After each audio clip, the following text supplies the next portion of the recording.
From the opinion pages of the Wall Street Journal, this is Potomac Watch. House Speaker Mike Johnson wins his gavel back on the first ballot after two Republican holdouts change their votes to him at the last second. Is this an end to the GOP disarray in the House or merely a prelude to it? Welcome, I'm Kyle Peterson with the Wall Street Journal. We're joined today by my colleagues, columnist Bill McGurn and editorial board member Monet Ukwe-Barua. It was a drama-filled Friday in the House of Representatives, though a shorter one than many observers were expecting, with Speaker Mike Johnson snatching victory from the jaws of defeat on the first ballot. The initial vote for the Speaker of the House gave him 216, just shy of the 218 needed for a majority. The C-SPAN feed I was watching announced that they were going to a second vote in the House, but not clear where Republican dissenters would go from there. I recall that Speaker Kevin McCarthy 2 years ago needed 15 ballots to get over that majority threshold. But then at the last second, Congressman Ralph Norman of South Carolina and Keith Self of Texas, who had initially voted for somebody other than Mike Johnson, flipped their votes to him, giving Johnson a first ballot victory. Let's listen to a clip of Speaker Mike Johnson. Here he is addressing the House shortly after being reelected Speaker. We have a mandate, and that was shown in the election cycle. The people want an America First agenda. They do. Sadly, for the past 4 years of divided government, too many politicians in Washington have done the opposite. Open borders and overregulation have destroyed our cities and stifled innovation. Inflation and weak leadership have left Americans poorer, and they have placed our country in a perilous position. That's right. And here's the Democratic leader, Hakeem Jeffries, addressing the House. The American people need us as their elected representatives in this season to put down our partisan swords and pick up bipartisan plowshares. It's time for us to come together, not as Democrats or Republicans, but as Americans, to get things done for the people. In that spirit, House Democrats will work hard to find bipartisan common ground with our Republican colleagues in the incoming administration on any issue, whenever and wherever possible. Bill, what do you make of this result? A first ballot victory for Speaker Mike Johnson. The one Republican still voting no was Thomas Massie, Congressman of Kentucky. He had been pretty explicit that he was never going to vote for Mike Johnson. He said, "You can pull all my fingernails out." But Bill, remarkable to me that two Republicans, after dissenting, voting for somebody else, decided to switch their votes. Yeah, I mean, I was like everyone else watching the whole thing. It reminded me, last night I watched the Sugar Bowl and watched Notre Dame, and I'm sitting there watching Notre Dame have these dumb penalties called, and I'm screaming, throwing my hands up in despair, denouncing the whole team and everything. By the end, I was kind of mollified when they won. I feel that way about Republicans, that it was a big victory for Johnson to get the votes changed. I mean, it didn't look like it was going to change anytime when it happened. It's interesting, though. It looks like a replay what happened before. In fact, Johnson had a smaller majority to work with, and yet he had fewer dissenters, and they put it down pretty quickly, the rebellion. So, you know, people forget these things when they go on. They got a lot bigger fish to fry in terms of the agenda, and they'll need every vote they can. I also, last point is, like last night when I was blaming the whole team for a few penalties by other people. You know, people were complaining Republicans don't have their act together. It wasn't Republicans. It was 3 out of 200 something, right?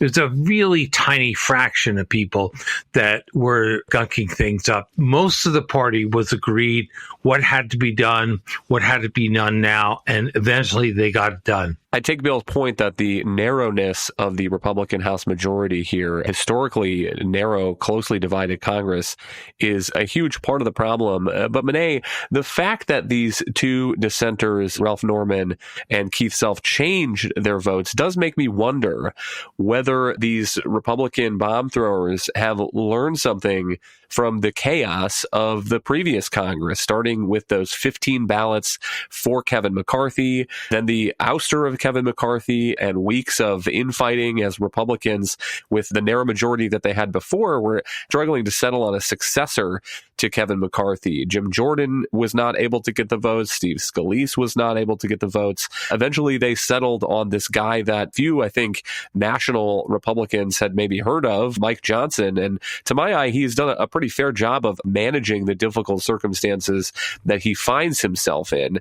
But maybe part of the story here is that these Republicans may not like all of the things that Johnson has done in leadership, but they decided that sticking with him was better than waltzing out into the unknown.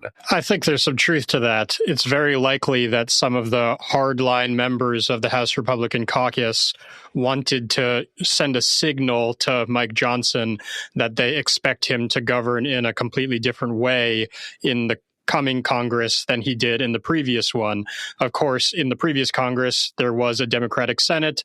Mike Johnson understood that to get anything over the finish line, he was going to have to negotiate with Democrats. And often he wasn't able to get the Republican support he needed to pass important funding bills. And so he struck deal after deal with Democrats, which included a lot of really big concessions on spending levels and other priorities that very conservative members were naturally very upset about. But they weren't really doing everything within their power to help get him out of that situation by making sure that all the needed Republican votes were lined up behind a relatively conservative funding bill. I do think that Republicans are not necessarily out of the woods in terms of Johnson's ability to lead the caucus. Yes, Self and Norman changed their votes and allowed Johnson to be elected Speaker on the first ballot. But you did also see several House Republicans sending an open letter to Johnson, essentially signaling their opposition to how he led in the previous Congress and saying that they expect him to make really firm commitments on policy, on procedure. And so I think a lot of them really didn't want a mess right now because the House needs to certify the presidential election, because they want things to proceed in a smooth way, and also because President Trump weighed in. But that doesn't necessarily mean that they're unified behind Johnson. I think, in fact, if there had been an alternative candidate to Johnson, something that we didn't see, a more conservative member who put his hand up to potentially be elected Speaker, we would have faced the possibility of going several rounds before he was declared the winner. But for now, they just wanted to settle the issue of having him elected, but they're probably preparing to put pressure on him in a whole lot of ways that could complicate Republicans' efforts to actually legislate in coming months. Bill, what's your take on this? And I'll read a few lines from this letter that Monet is referring to, I believe. This is a letter released about a half an hour ago, shortly after Johnson's victory, by the board of the House Freedom Caucus. It says, "Dear House Republican colleague, today we voted for Mike Johnson for Speaker of the House because our steadfast support of President Trump and to ensure the timely certification of his electors. We did this despite our sincere reservations regarding the Speaker's track record over the past 15 months. And then it goes on to list a set of demands that the House Freedom Caucus wants, including cut rampant inflationary spending significantly, not increase federal borrowing before real spending cuts are agreed to and in place, fully secure the border, and so forth." And Bill, I mean, I think that Mike Johnson probably shares those underlying goals, even if he has to deal with the reality of trying to lead and knowing that he has this narrow majority, trying to have the responsibility to get bills over the finish line. But that letter does look like kind of a shot across the bow and a suggestion that the unexpected array, as opposed to disarray, that the Republicans are in the House right now on this Friday afternoon might break apart again as soon as we get to some of those legislative hurdles, passing some kind of a spending bill, raising the debt limit, what have you. Yeah, I mean, that's what legislation is. I probably share 90%. I may share 100% of their goals. And that's what you can do with the majority that has a majority in the Senate and the White House. You can get some of your stuff passed through. But just as they don't like continuing resolutions at the end, the big spending blobs with everything in it, it's take it or leave it. This is not the arena for those fights. Fight on legislation, make a case for what you want, and persuade the other guys to go along. And the idea that you can get these things or even move closer to these things just by being obstinate I think it's ridiculous. I think Monet mentioned it.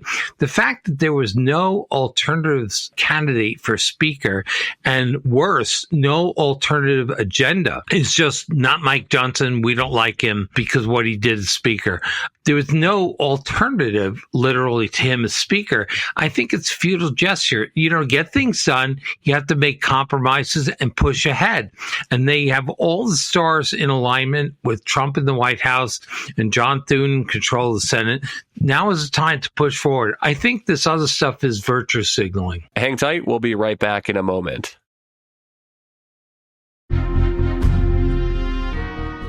Welcome back. One thing notable about Johnson's approach here as well in trying to lock up these votes is that he argued, at least publicly, that he was not going to make side deals and concessions. Here is the speaker before today's vote. President Trump got 77 million votes. The House Republicans got almost 75 million. That's a record number. They are expecting us to get to work, and we don't have time for drama. So my simple message to my colleagues is make suggestions about process improvements. We're open to that at all times, but there's no quid pro quo here. I don't do anything in exchange for a vote other than commit to make this institution work. Monet, I think that's an interesting approach, saying there is no quid pro quo for a vote here. I don't make commitments in exchange for votes. And maybe, again, going back to the theme here of learning from the past 2 years, that was a lesson taken from Kevin McCarthy, who made concessions to the rabble-rousers in exchange for initially getting the speaker's gavel. Yeah, I think that it's a principle held by many effective leaders that in order to do the job well, you have to be ready to lose it, to give it up for the sake of doing what you think is necessary at any given moment. And I think Mike Johnson, if you look at how he ended up as speaker in the first place, he put his hand up fairly late in the process after several days of failed attempts, to re-elect Kevin McCarthy after Gates issued that motion to vacate the chair, other candidates who stepped forward and failed to be elected like Jim Jordan. And I think it's likely that Mike Johnson stepped into that role thinking someone needs to fill it. I have good relationships with the House Republican Caucus. I have a vision that's aligned with President Trump and with Republican voters. I'm willing and able to do this job, but wasn't someone who had always dreamt or imagined that he'd be in that position and is going to cling to power no matter what.